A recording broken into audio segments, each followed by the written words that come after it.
Hello, everybody, and welcome to another episode of the Michael and Patty Show. I'm Michael. And I'm Patty. And we're coming to you live, recorded from our new fancy studio here for a test. So I hope everyone has a great time and everything sounds great. Today, we're going to get into some fun facts about Prince Edward Island that show its charm and character.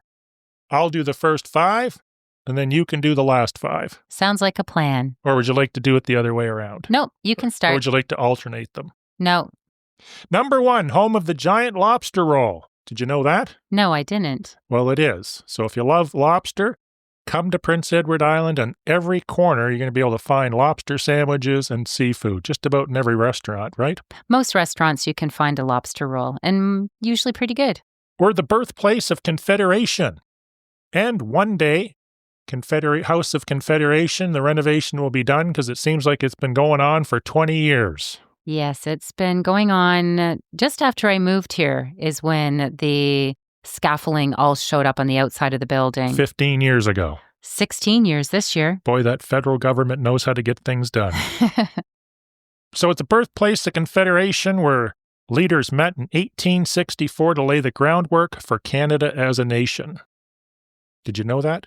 Yes, what was I it did. like back then? That's pretty funny, Michael. The stone walkway on, I can't remember what the name of that street is, still exists that our forefathers walked on. It's pretty impressive to walk. This takes you right down to Peaks Quay. That whole area there, they are the original sidewalks. Did you know that? I knew that, and I've walked them. Yes. The island loves its potatoes. PEI produces about 25% of Canada's potatoes. That's over 1 billion pounds annually. There's even a Canadian Potato Museum in O'Leary, which would be west of Summerside. Yes, you have to love the potatoes. Anne of Green Gables lives here. Everyone's heard of Anne of Green Gables. When I first came here, every time I looked at a building, Anne had done something there. Yes, Anne of Green Gables is a character for a story. Lucy Maud Montgomery set her iconic Anne of Green Gables books in PEI, and fans from all over the world still visit Green Gables in Cavendish. And her books are still used for English classes around the world. And there's other locations on the island which are Anne of Green Gables friendly as well. I know there was a schoolhouse or something in Bedeck, New London. You can look around. Number 5, red sand beaches. Everyone knows about the red sand at PEI, I would hope. The island's famous red sand comes from its high iron oxide content. These beaches are a unique site and great for sandcastle building. A little tip, don't bring a white towel to a red sandy beach. Which is another reason in PEI, speaking of real estate, why we wouldn't use white stucco on a house, because inevitably that red sand is going to make your house red. Yes, it will, usually, especially if you're close to the water.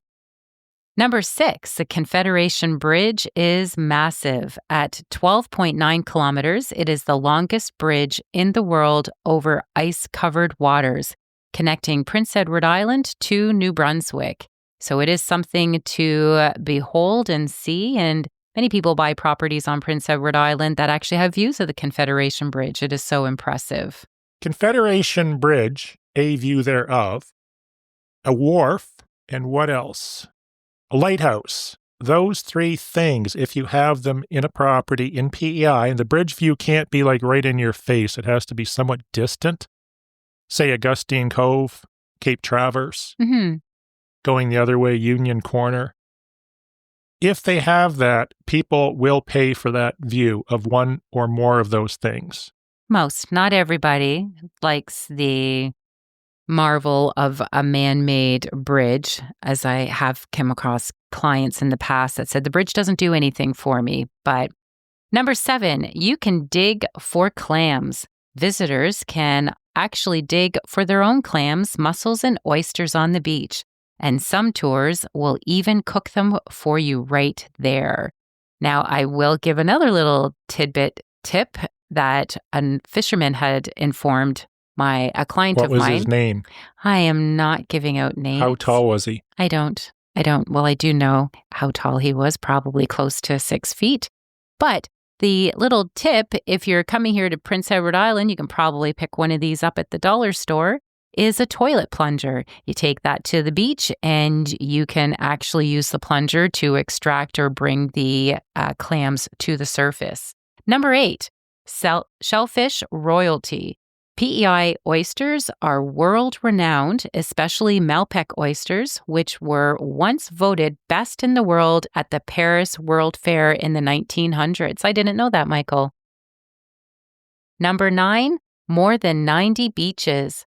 For such a small island, Prince Edward Island is packed with over 90 beaches, each with its own vibe, some sandy, some rocky, and some particularly empty.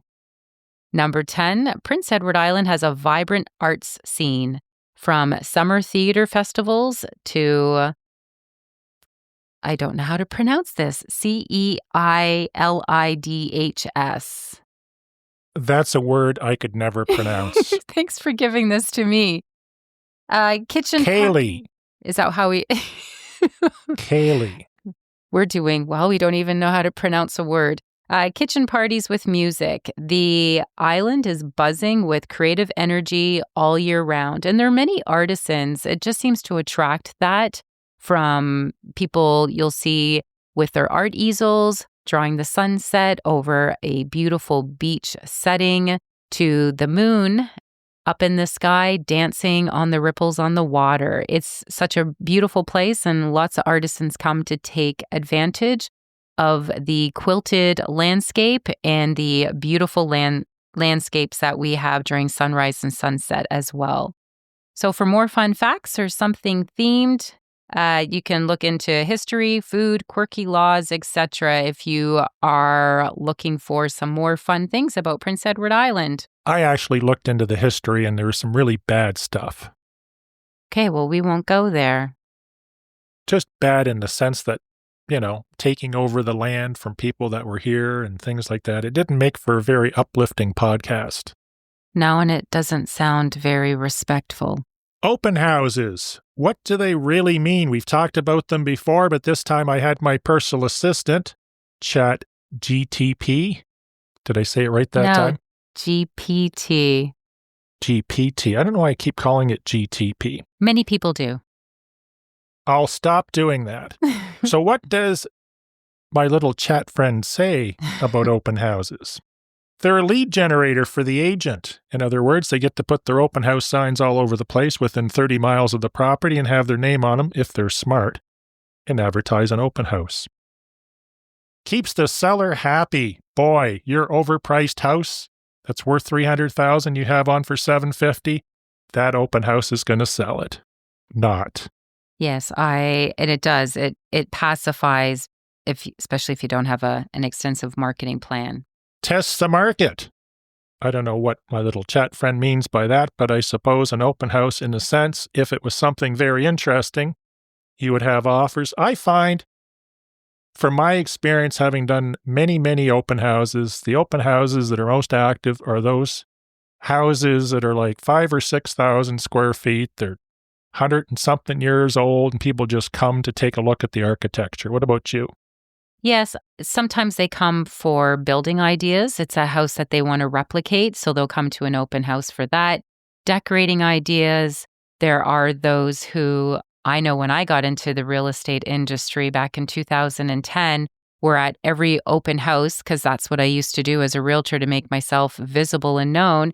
And about 5 to 7 years later, these same people were at open houses when I was looking to buy a house in Charlottetown. So you've got your open house junkies that show up at the mall.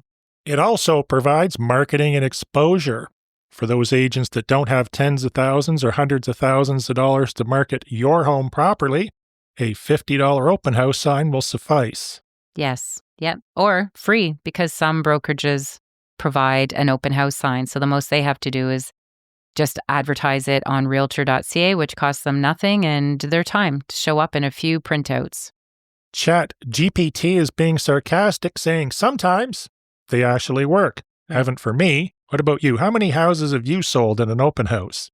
And I don't think I've sold any at an open house, but I do remember back in the day when I used to be with your brokerage, one of the agents at the office came in and was quite excited to announce that they attracted a buyer at the open house. And I'll never forget your response was I was all excited and feeling a little envious that, ooh, that should have been an open house I did. And you just looked at me and in such a nonchalant, uninterested tone said, every once in a while, a squirrel finds a nut. And A blind squirrel. Every once in a while, a blind squirrel will find a nut. always made me laugh, and I still remember that to this day. I remember when I started in real estate, like any newbie agent, the other agents were just so happy to take advantage of my ignorance, and they would allow me to do their open houses to pacify their clients. And I remember doing an open house on this house, and I'm showing the house to these people, and they seem quite interested. So didn't they phone their agent and make an offer through it? And I ended up with absolutely nothing. That's happened to me many times. That's why the only houses you open house are your own. Yes, or you do the open house and one of the guests, the visitors, end up contacting the listing agent to create a working relationship with them because it was their listing. At the end of the day, the conclusion from my computer friend is often ineffective for selling a house. Or that house. Any house. No, it's ineffective for selling that house, I would say. And I think that's how your little friend ended up wording it anyways. You could end up selling the agent, and that agent could end up selling inevitably, and that's predominantly what ends up happening, another property. The Canadian Real Estate Association, otherwise known as CREA, years ago, represented us in a lawsuit, spent tons of money and lost. And what that lawsuit was over what's referred to as a mere listing, which allows people that are selling their own homes to post an MLS listing on our MLS system, which in turn gets uploaded to what you would know as realtor.ca. The challenge with this is when you're dealing with a buyer's agent, an agent that's showing you properties, we in Canada, unlike the States because they had their own lawsuit, are allowed to advertise the selling brokerage commission. Selling brokerage commission on many of these for sale by owners is $1. In other words, they're not paying a selling brokerage commission, or you need to reach out to them if you can even find them, because typically they're very elusive because they don't want to deal with real estate agents, and that's why they're trying to sell the home on their own and don't even have their own number listed. You can attempt to negotiate a commission agreement, which if you're showing 15 or 20 houses is something I personally wouldn't be too inclined to do. So keep this in mind if you're selling your house and you're offering no commission. Those agents probably may not have the time or the inclination to deal with you in order to sell your house. You'd have to have a highly motivated buyer that may, in fact, reach out to the home sellers directly. Yes, and with regards to CREA, we were being accused of being anti-competitive, which is the grounds in which they won the lawsuit against us. With regards to not offering a selling commission online, you're absolutely right, Michael. If a buyer has a list of properties, especially untrained buyers or untrained buyers agents or buyers agents that have extensive experience and realize this is just going to be there's going to be a lot of friction in trying to put this deal together because obviously the seller already feels they know everything or in their defense maybe had a bad experience. But please don't put us all in the same category. If you did have a bad experience, there are other realtors out there that may actually change your viewpoint. That being said, trying to sell your property on your own, not offering a selling bonus or like a selling commission on our realtor.ca system may actually end up costing you more money than you realize because you're not a trained negotiator, even though you may think you are, unless you have some sort of accreditation or formal training, will end up costing you more money in the long run. This is a subject I've wanted to cover for a while. What is the typical house build look like in PEI? In other words, what am I going to find here? Am I going to find a bunch of brick homes? Probably not. We don't have brick on the island typically. And if you do have brick, good luck finding someone to put it down in the form of a brick mason. Yeah, and that's something when I came in 2009 to Prince Edward Island for the first time and was looking around at real estate, I was a little taken back because I'm originally from Southern Ontario. Northern Ontario. I am not from Northern Ontario, thank you very much. I am from Cambridge, Ontario, for anyone that is wondering, where is she actually from? And a lot of the houses, there's a mix, but predominantly there's a lot of brick homes. And when I moved to Prince Edward Island, there was some pretty funky colored, not all, but there were some vinyl homes, and mostly all vinyl homes. Or something else that I had to get my head around was just the front of the house, if there was brick, and then they put vinyl on the other three sides, which or stone fascia. Yes, and that isn't something typically from where I'm from. If you're going to do a brick house, the entire house is brick. And what you're going to find in PEI for house builds, you're going to find a ton of old, what I would refer to as an old farmhouse, which would be like a story and a half, right? Yep. You're going to find Cape Cods. You're going to find a lot of bungalows because they're easy to build, even though they're more expensive to build. Then the other houses you're going to find here, particularly in the cities, is the split entries. Lots of split entries. You don't see a lot of back splits, side splits, mainly split entries. Yeah, I'd say most of the back splits or side splits that I've come across are probably, based on when we're airing this podcast, probably about 25 to 35 years old by this point. Siding, you're going to find lots of vinyl siding. I would say that would be most predominant. Wood clapboard, cedar shingles, which would be probably more expensive and used, it says right here, in older and higher end homes. Bold colors are common. You talked about that. Reds, yellows, greens, and blues, probably predominant to their ethnic background. Yeah, and you will see a lot of whites, grays as well, blacks I've even seen, which I don't think I would myself personally use those, like a black color or anything, for a house build. I just think that would be kind of hot. I would think so. Roofing, asphalt. That is the standard. Steel roofs are starting to come in. You're a big proponent of steel roofs. I don't like them. If it was my house, I wouldn't put a steel roof on it. It may not look the prettiest from the road, but if we do get one of those really bad hurricanes, I did my steel roof on my house, probably the house about 2 years before Fiona in 2022. And I did the steel roof on my office building August 2022. And both of them were intact after that storm hit. So I'm a huge advocate and proponent for them. Foundations. Back in the old days on the island, we would have island stone, and then we had concrete blocks. And today you're going to find poured concrete. And on a very few higher end builds, if you want to call them that, you're going to see ICF, or insulated concrete foundation or forms. And stone. You don't see a lot of stone.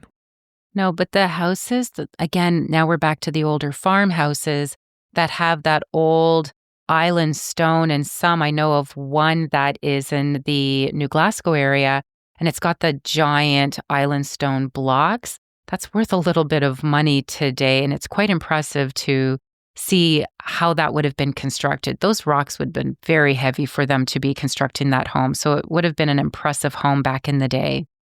Windows and doors, nothing new here. Double hung and casement windows, white trim is almost universal. In other words, they're probably white vinyl windows, double pane. You rarely ever see triple pane windows. I might have seen it maybe on a handful of houses. Maybe on a newer build, but not something that's... Even on newer builds, you don't typically see them. One of the challenges with triple pane windows is they're not only isolating temperature, but they're also isolating sound, which can turn your house into a sound studio, and it's almost deafening. It's so quiet. You had that happen with an ICF house where they had the probably triple pane windows, but the walls were made out of cement or ICF. The house was almost sickening. I remember the listing appointment and getting the contract signed there, and I couldn't understand why, because it was nothing that I'd ever experienced. It just felt like a headache, sickness, and the the husband looked over at me and he said, "Are you okay, Patty?" And I said, "Yeah, I don't know what it is. I'm just feeling a little off right now." And he said, "It might be that I need to crack a window. This house is really airtight." And as soon as he opened the window, it was like the pressure was relieved. And after that, I wouldn't have believed it if someone told me that this is the experience, but I experienced it firsthand.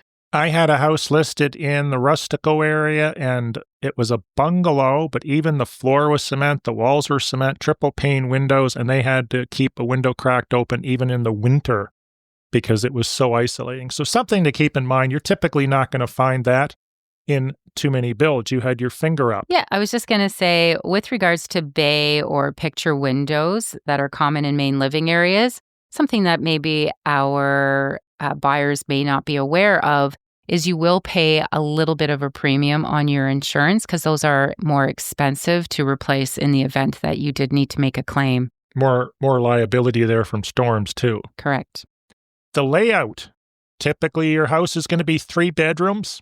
If you get into 4s and 5s, they're going to be diminished in quantity quite quickly. We don't have a lot of super large homes here. 1.5 to 2.5 bathrooms are most common. Open concept kitchens and living rooms in newer builds. Basements are typical, finished or unfinished, depending on the age. When they say that, I would say if it's an old farmhouse, they're probably not going to finish the basement, or even if it's in the city. But if it's a newer home, something built, 1960s, even 50s on, a lot of them would have the basement finished. Yeah, and a standard house on PEI, and you can tell me what your thoughts are, Michael, but I always say around 2,100 square feet, give or take. I think you're too big. You think I'm too big? I would guess, and we can probably research this for a future episode, probably 17, 18 would be my guess. 3 bedrooms, 2 bathroom. Okay, so you always want to have 2 bathrooms because one is going to fail. And when it does, it's always going to be New Year's Eve or Friday night when you can't get a plumber and you don't have another bathroom. Yeah, I agree. 1.5, which just means 1 full and 1.5 bath that just has a toilet and a sink in it should be something that most consumers when they I set up a custom collaboration site for them, request 2 bathrooms minimum. Heat sources, most common, I don't even have to look at the list, is going to be oil-fired burner with water-filled radiators.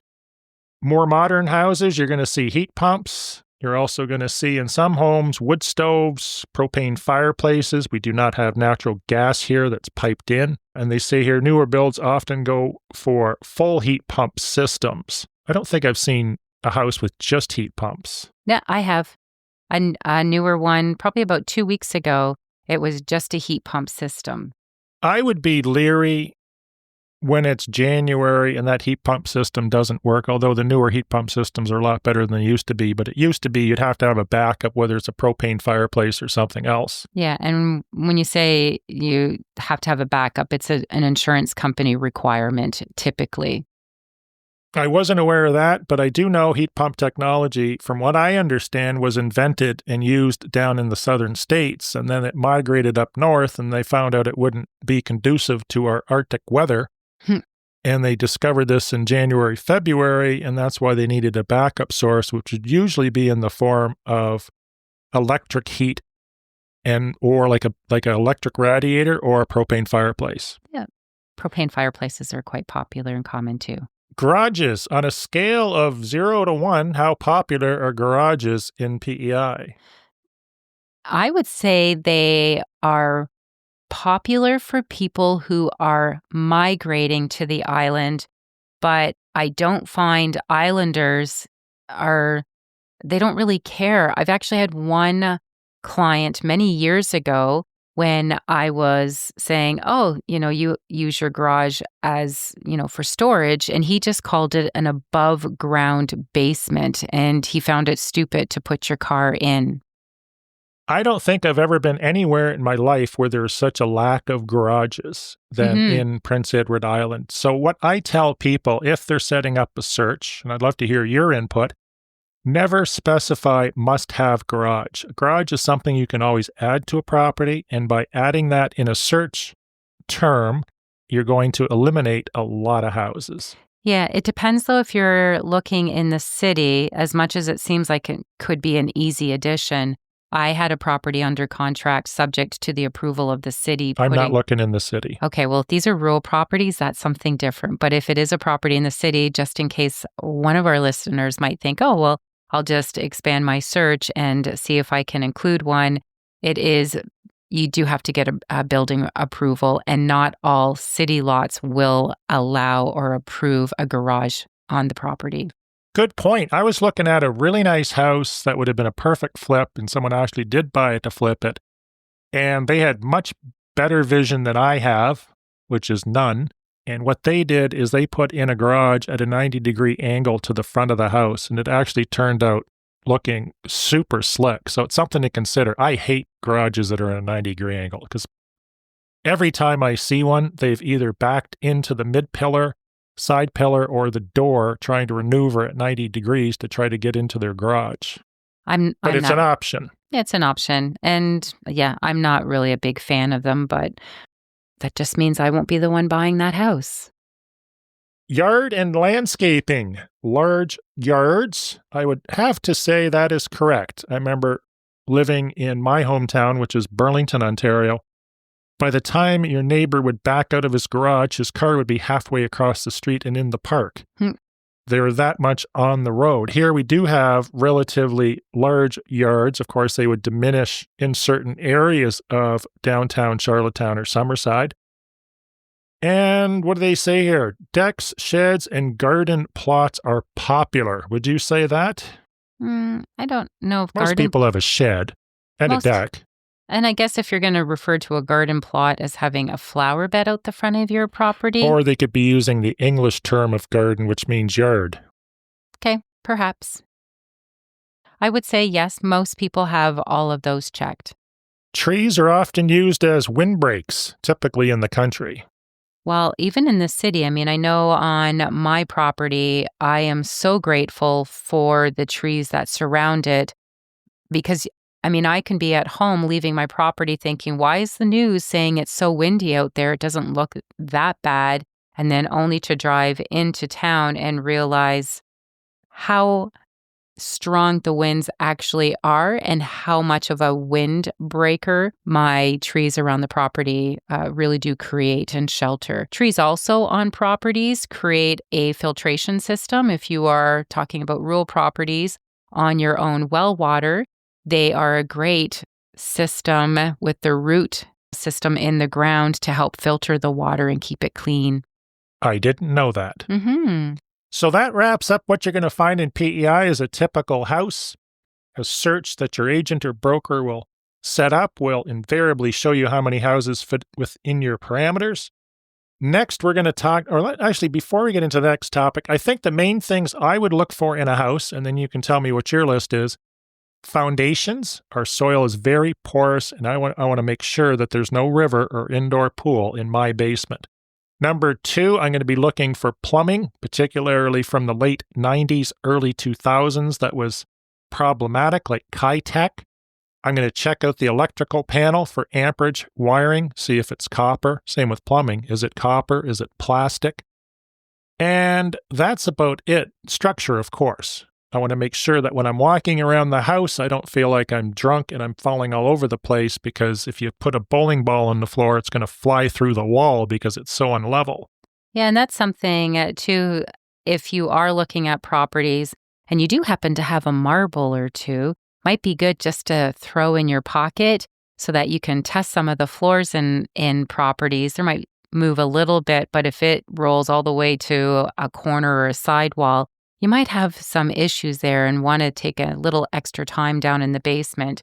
My list is pretty consistent with yours. Foundations are really important. I look for efflorescence, the crystallization of, indicating that there is a high water table outside. Perhaps water isn't being properly channeled away from the foundation or that's the home. Like a white, fuzzy looking growthy thing on your walls in the basement. Yeah, and that's if the basement's not finished. You're able to see that. If it's finished and all the concrete walls are covered, you're not going to be able to see this. But that is something that I typically take a look at. I'm also trying to look maybe in corners, like bathrooms and areas around the air exchange systems. Anything like mold, anything showing maybe that the air system isn't clean and indicates a little bit of extra dust buildup. I also like to make sure that there isn't any mold. Again, I try my best, and that's going to be from a home inspection standpoint. For resaleability, I always advise my clients, as much as you may say this is your last house, I try for myself to find something that would allow or conducive to a more vast pool of buyers going forward should I need to sell that place, which 3+ bedrooms and again, at least 2+ baths would be most desirable. You sound like a professional real estate investor that's worrying more about how you can exit, what your exit strategy is, rather than getting into a house, which is a smart way of doing things. One final tip, if you want to be really nitpicky, I don't know if you've ever done this, but take your laser level to the bedrooms and the other rooms, living, kitchen, bathrooms. Do measurements from one end to the other and see if they vary by millimeters, and you can see how precise the house was built. Yeah, I've not done that for that I did it, reason. but I'm crazy. Yes, and I think everyone's catching on. What's really cool is when you have a house and the rooms are exactly right on the foot. Seen that before with the drywall? 12 Yes. feet, 11 feet. Like, what are the odds of that? But the house was built so concisely that the measurements all align right to the inch. That's cool. Moving along, and this is a question that's been coming up more often than not in 2025, buying a home in Canada if you're from the U.S. Yes, there are more. I'm finding, so we're in April, and without having this be anything political, but now that it's April 2025, we are starting to see more Americans reaching out to us. We haven't, I don't believe at our office yet, have any that have put in an offer or secured a property, but they're starting to ask questions, looking for education and information to perhaps begin the process. You were on the analytics for this podcast, which I never look at, and I will continue not to look at them because it doesn't matter to me. But you indicated that 25% of the listeners were from the U.S., which is pretty decent. That's a pretty high percentage. So the question here, is it hard for Americans to buy property in PEI? Absolutely not. There is an issue right now in Canada where you can only certainly buy in certain areas based on the census map. You can ask your agent or broker about that if you're a non-Canadian resident, but it's basically would be the more highly populated areas. As far as getting a mortgage, I would suggest if you have equity in a house and it's paid off in the States, take a mortgage out on it or a line of credit and buy your house here cash. There are banks that do deal cross-border, particularly TD Bank. I'm not sure who else is doing that these days, but pulling equity out is probably a lot easier. Comments? No, I completely agree along with that would be the easiest way for a non-Canadian to be able to purchase in, and whether it's Canada or Prince Edward Island. And we'll close this off with a simple question, and I'm going to aim this at you because we're getting into 34 minutes here. Okay. If I'm looking to buy property on the island and I'm looking at the North or the South Shore, what's the difference if there is one? So my understanding, and I feel like I'm on the hot seat here, but I guess I am, the North Shore's water, if you're looking for a lifestyle going to the beach, is a little colder than the South Shore.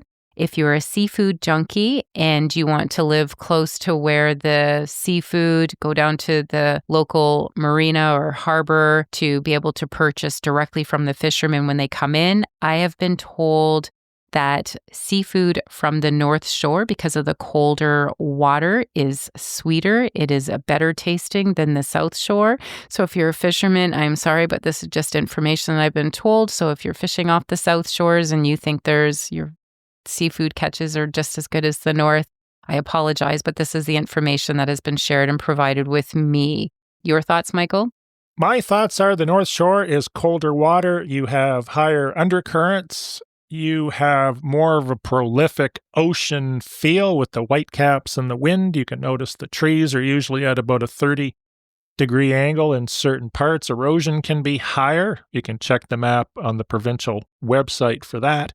South Shore is going to offer you nicer, warmer weather, shallower beaches sometimes. You do have views of Nova Scotia, sometimes the bridge. Lighthouses can be viewed on both shores. I just find they're more predominant on the south. So they both have their pluses and minuses. But if you want that genuine ocean feel, go to the north, because that's where you're going to hear the crashing waves, not so much on the south. Yeah, that raw ocean experience, which a lot of people, that's what they're looking for. Absolutely. So we're going to shut her down. Patty, tell us about MAPS. The Michael and Patty Show, otherwise known as MAPS, the Prince Edward Island podcast that helps guide and navigate you through the buying and selling process, and a little bit of Prince Edward Island fun facts and information. We appreciate every one of you tuning in, downloading, and listening to us do our little conversations about Prince Edward Island every week and sharing our stories to hopefully help protect you. And if you're looking for more information about Prince Edward Island, be sure to check out our YouTube channels, our Twitter or X feeds. We both have a weekly newsletter. And what else? That's Instagram? There's lots We're of everywhere. social media. Oh, and both of our websites do have extensive lists of mapping tools and tools that will help you get tourist magazines and information about things to do on the island. So go to our websites.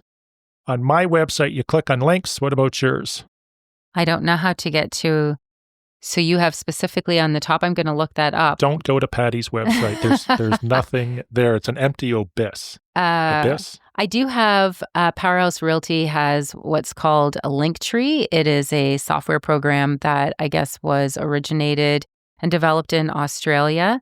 It has some really cool links in there for everything that you would need from, realtor.ca, interesting questions and fun facts, government site links. There's a lot of information in there. Good. Can you send me that and I'll put it on my website so they don't have to visit yours? Everybody have a great day. Be sure to follow the podcast if this is something you're interested in.